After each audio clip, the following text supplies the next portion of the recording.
കവിതാരചനയും കഥയെഴുത്തും ജീവിത തപസ്യയാക്കി വെങ്ങരയിലെ KP ജനാർദ്ദനൻ.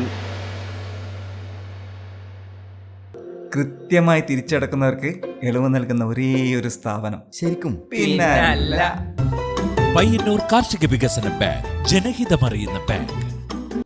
ഇത് Vengara service ബാങ്കിന് സമീപത്തെ KP ജനാർദ്ദനൻ. കഴിഞ്ഞ 4.5 പതിറ്റാണ്ട് കാലമായി കവിതാരചനയിലും കഥയെഴുത്തിലും സജീവമാണ് ഇദ്ദേഹം. ഇങ്ങനെ 100 കണക്കിന് കവിതകൾ എഴുതിയിട്ടുണ്ട്. പരിസ്ഥിതി വിഷയമാക്കിയാണ് കവിതകളെല്ലാം. സമകാലിക വിഷയമാണ് കഥയിലെല്ലാം ഉൾപ്പെട്ടിരിക്കുന്നത്. ചെറിയ പ്രായം മുതൽ തന്നെ കവിതകളോട് ഏറെ പ്രിയമായിരുന്നു. ഇങ്ങനെ എഴുതിയ കവിതകളെല്ലാം പ്രസിദ്ധീകരണങ്ങൾക്കും മറ്റും അയച്ചു കൊടുക്കും.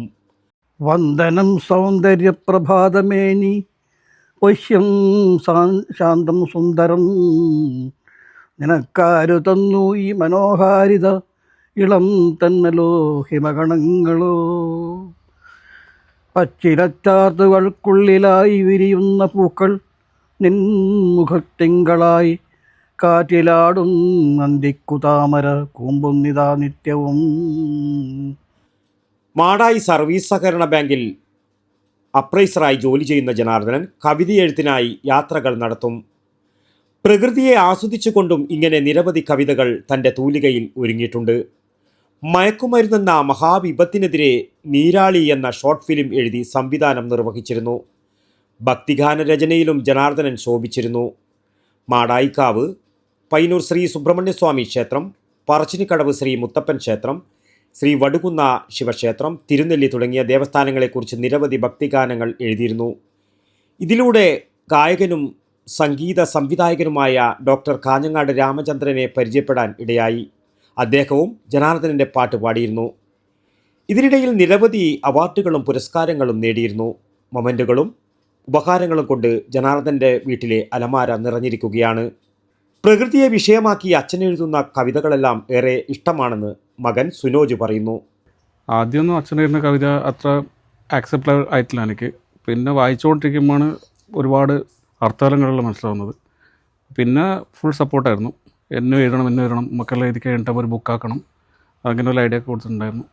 അച്ഛൻ ഏറ്റവും കൂടുതൽ എഴുതിയതായിട്ട് എനിക്ക് ഇഷ്ടപ്പെട്ടത് ഭക്തിഗാനങ്ങളാണല്ലോ ഇഷ്ടപ്പെട്ടത്. പിന്നെ ശിവൻ്റെ അമ്പലത്തിനെ പറ്റി എഴുതിയ കവിതകളും അതൊക്കെ ആൽബാക്കി ഉണ്ടായിരുന്നു. പിന്നെ അത് കഴിഞ്ഞിട്ട് പിന്നെ ഇത് നീരാളി എന്ന് പറഞ്ഞിട്ടൊരു ഷോർട്ട് ഫിലിം ചെയ്തിട്ടുണ്ടായിരുന്നു അച്ഛൻ സംവിധാനം ചെയ്ത്.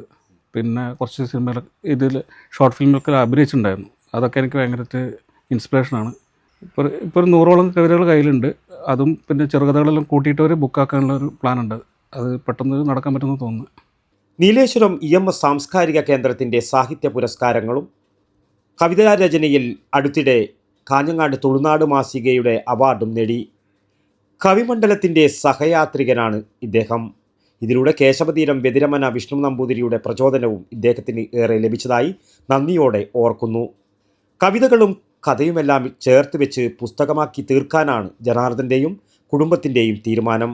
ഞാൻ ഏകദേശം ഒരു 40-45 വർഷമായി കവിത എഴുതാൻ തുടങ്ങിയിട്ട്. ആ കവിത മാത്രമുള്ള പല ലേഖനങ്ങളും പിന്നെ ഈ പ്രകൃതിയെക്കുറിച്ചിട്ടുള്ള ഞാൻ ഏറ്റവും കൂടുതൽ ഇഷ്ടപ്പെടുന്നത് പ്രകൃതി സൗന്ദര്യത്തെയാണ്. അപ്പോൾ അതിനെ ആസ്പദമാക്കിയിട്ട് ഞാൻ കുറേ കവിതകൾ ഞാൻ എഴുതിയിട്ടുണ്ട്, അതുപോലെ തന്നെ ലേഖനങ്ങൾ.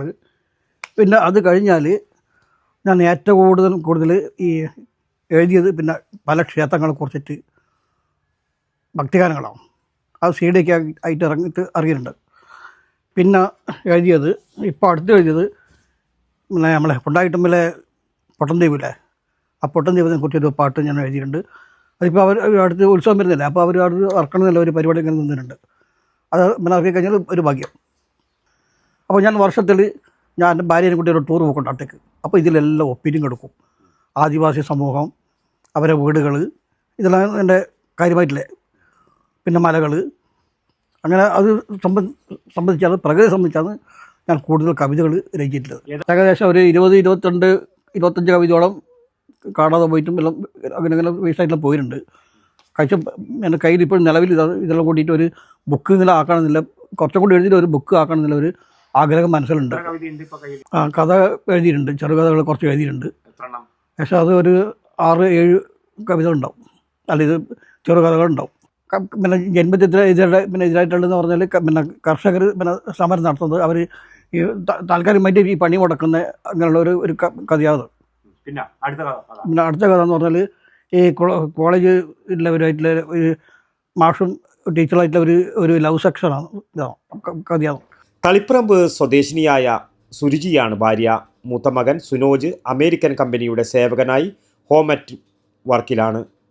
മകൾ സംഗീത, ഇളയ മകൻ ശിവപ്രസാദ് പ്രവാസിയുമാണ്. വടക്കൻ വാർത്തകൾക്ക് വേണ്ടി വെങ്ങരയിൽ നിന്നും ടി ബാബു, പഴയങ്ങാടി. അല്ല, ശരിക്കും ആരെ കണക്കാ തെറ്റിയത്? എന്റെ കണക്കൂട്ടലും തെറ്റിയെന്നാ ഞാൻ പറഞ്ഞു. അത് പറ. ഇപ്രാവശ്യങ്ങൾ വീട് പണി പൂർത്തിയാക്കണമെന്ന് വിചാരിച്ചിനി. പക്ഷെ ഒന്നും ശരിയായില്ല. ലോൺ എടുക്കാൻ വെച്ചാൽ വിശ്വസിച്ച് ഏത് ബാങ്കാന്ന്? അത്രേ ഇല്ലൂ. അതിനല്ലേ പയ്യന്നൂർ കാർഷിക വികസന ബാങ്ക്. ആടെയുള്ള കാർഷിക വായ്പ മാത്രല്ലേ? ആര് പറഞ്ഞു? ഭവന വായ്പ, സ്വർണ്ണപ്പണയ വായ്പ, ഉദ്യോഗസ്ഥ ജാമ്യ വായ്പ, കാർഷികേതര വായ്പ തുടങ്ങി എല്ലാ വായ്പകളും ഒരു എക്സ്ട്രാ ചാർജുമില്ലാതെ ഏറ്റവും വേഗത്തിൽ സുതാര്യമായി.